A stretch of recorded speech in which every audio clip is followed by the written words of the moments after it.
And welcome back to Subculture. Well, if you listen to our show weekly, you will know that, and probably heard over the last few weeks, we've been playing two tracks called Too Late Heartbreak and also Gingerbread House, of course, by the very, very talented TIG.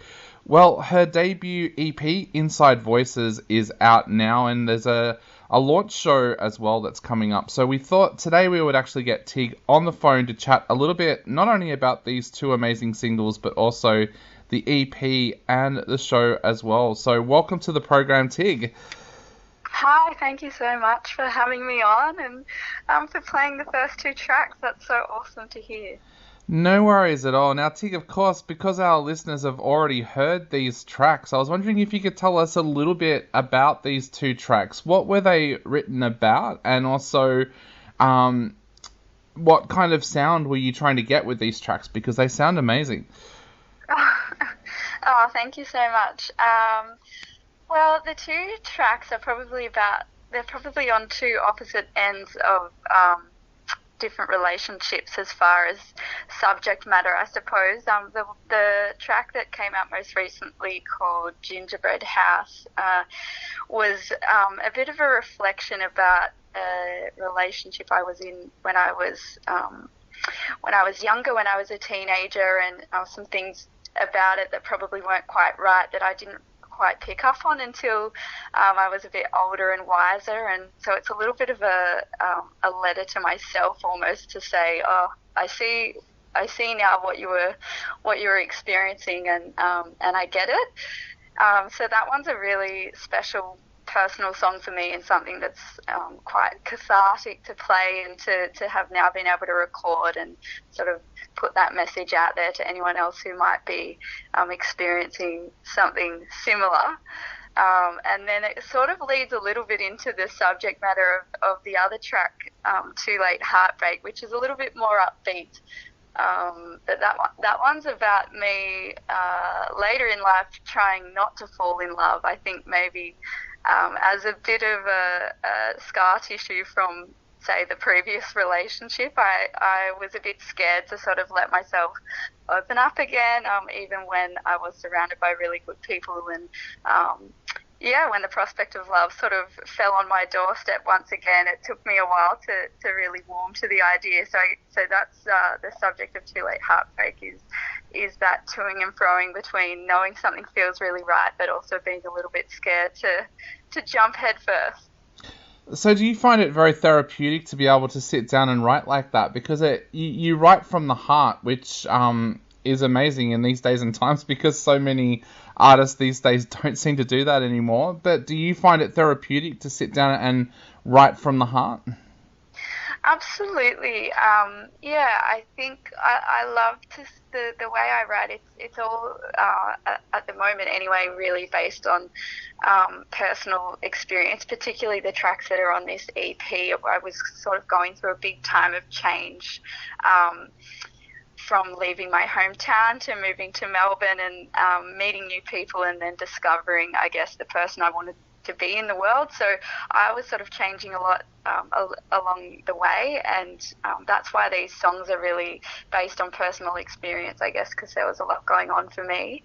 But yeah, I think the way that I write, I just like to take little moments where I've felt something big, or just a strong emotion, and really pause on it and zoom in and unpack it, and create sort of a bit of a landscape around these little moments of impact, I suppose you would call them. I think, that's kind of the main way that I draw inspiration, is trying to tease everything I can out of these little moments. Yeah, and talking about changes in your life, you of course had a corporate job in the legal industry, and then followed your passion for music. I was wondering if you could tell us a little bit about that. Have you always known that you were a musician, and then made the change, or how did that journey actually work? I did. I have, I guess, I've always felt deep down that being a musician is my dream, and just part of who I am, and who I'm supposed to be. But I definitely got a little bit lost at times along the way, and maybe a little bit scared to follow the dream and navigate the big wide world. So I did move from a small country town to this magical place in Melbourne that I always heard about Melbourne being this hub for music and kind of the capital of music in Australia. So I found my way down here to start to take the music journey seriously and see what could happen in the big smoke. And I realised pretty soon after arriving that I obviously wasn't the only person with that dream, and being in a big city, you're just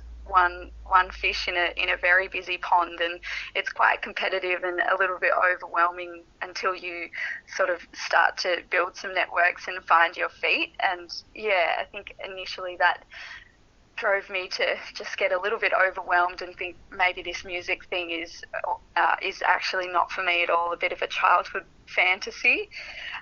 So yeah, I did sadly let it go, put it to sleep for a good couple of years, and dived into the legal career instead as a way to pay the bills and make my way in the world. And 5 or 6 years, I think, into that job, I just had a bit of a soul searching realization one day that things weren't. I was out of balance, I think, in my own life, and just how I felt inside. And a few things happened that led me back to the music. But yeah, definitely the people around me that had used to enjoy my music and had been by me all this time sort of said, "Whatever happened to that?" And why don't you find your way back to music? And yeah, a couple of years ago, I decided to take that on board and left the corporate role behind and spent a bit of time learning not that I ever fully forgot, I don't think, but spent a bit of time learning how to write songs again and play my instruments again. Did you have that one moment where you just knew that you had to stop doing what you were doing and go for your love? Because for people that listen to this show, they know I had a similar experience. I was working I started off in music and film journalism, and then went out and got a proper job after uni and was just doing regular journalism, and then just one day was sitting in the studio and went, why am I doing this? I hate it. I want to go back to what I love. Like, did you have that one moment?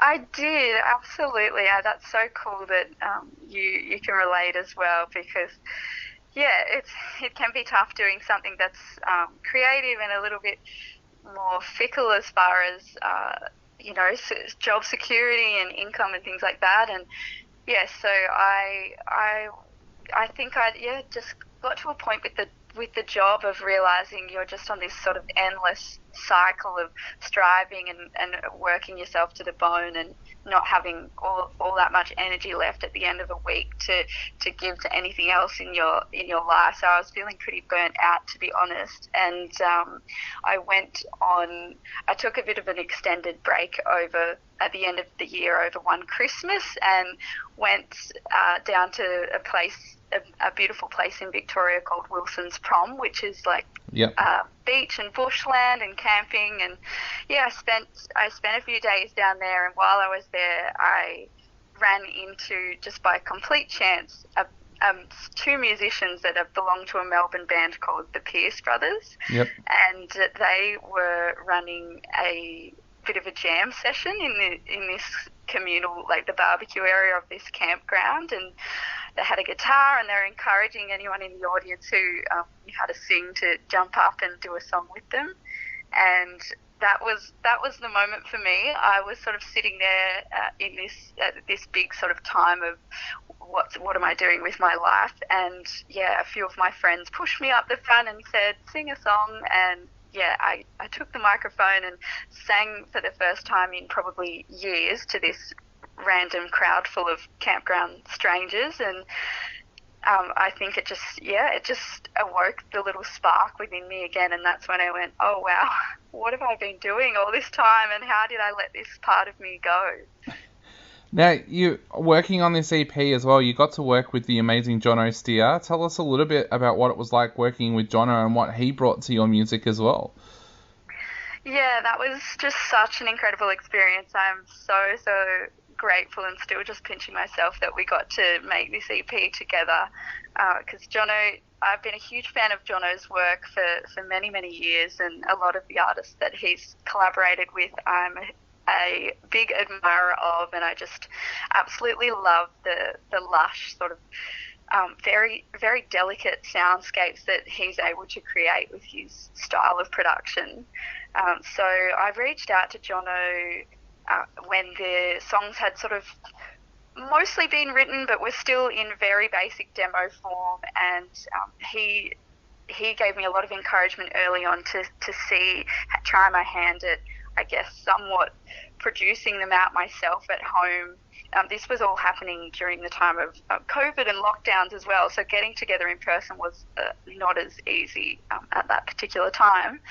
And Jono gave me some just wonderful advice on computer programs and sort of walked me through a bit of a home setup and the equipment that I had and things that I would need to purchase to create something somewhat professional from my bedroom.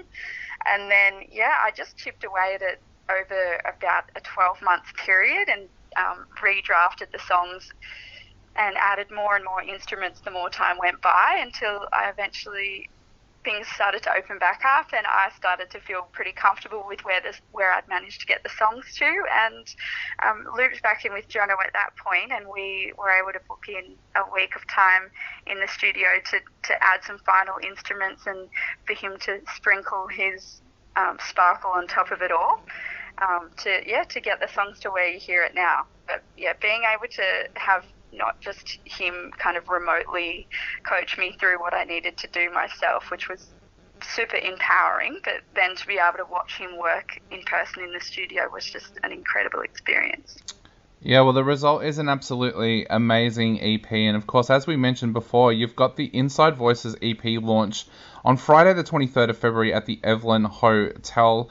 Tell us a little bit about that night. What have you got planned for the audience on that night? I'm so excited.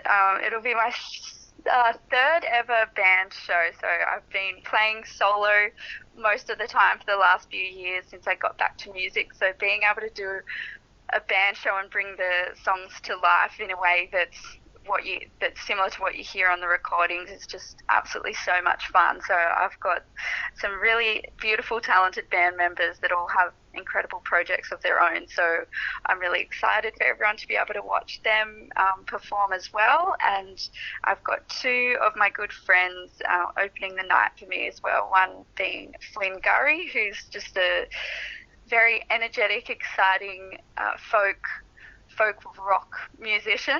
I'd say he's like Australia's new John Butler, with a little bit of a pop vibe in there as well.